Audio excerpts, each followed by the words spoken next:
We hear a lot that the riders should use their seat. And I think it's really important that when you hear something like that, that we actually break it down to what that means. So when we say that we should use less rein and more seat, how do we use our seat? So here's Andy and Socks to demonstrate. Socks, we're going to do a double today, Andy.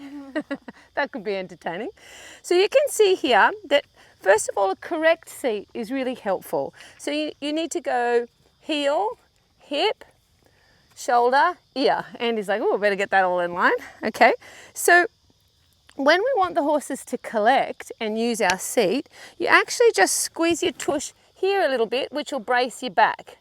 Okay, so if you ask your horse to slow down, the feeling is, or to rebalance, okay, there's lots of different half halts, but let's start at the very, very beginning. Let's have a slow down half halt. So what you want to do is you're normally following with your seat, but when you want the horse to stop following. So the way to stop following is to squeeze your tush and your shoulders go back a little bit.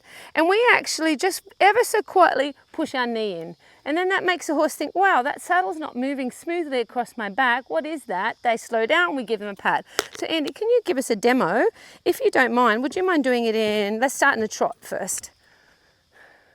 Maybe in the rising trot. You can go over the poles if you like. So this is a new combination for Andy. His name's Supernatural, and Andy's been lucky enough to get the ride.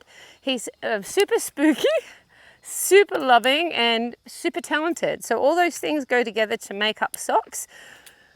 So Andy, if you don't mind, you put him forward to the rising trot for us. And get the rising trot as you can, nice and forward, nice and loose, and gently take that a little more forward for me. Okay, so you can see that Andy is not disturbing the horse at all. She's just going up, down, up, down, up, down with him. Now, Andy, if you wanted to slow down, can you show us without any rein how you see? Very good, give him a pat. So all Andy did was instead of going up, down with him, she actually just used what we call a weighted seat. So she thought shoulders down and back a little bit more, squeeze my tush and push down.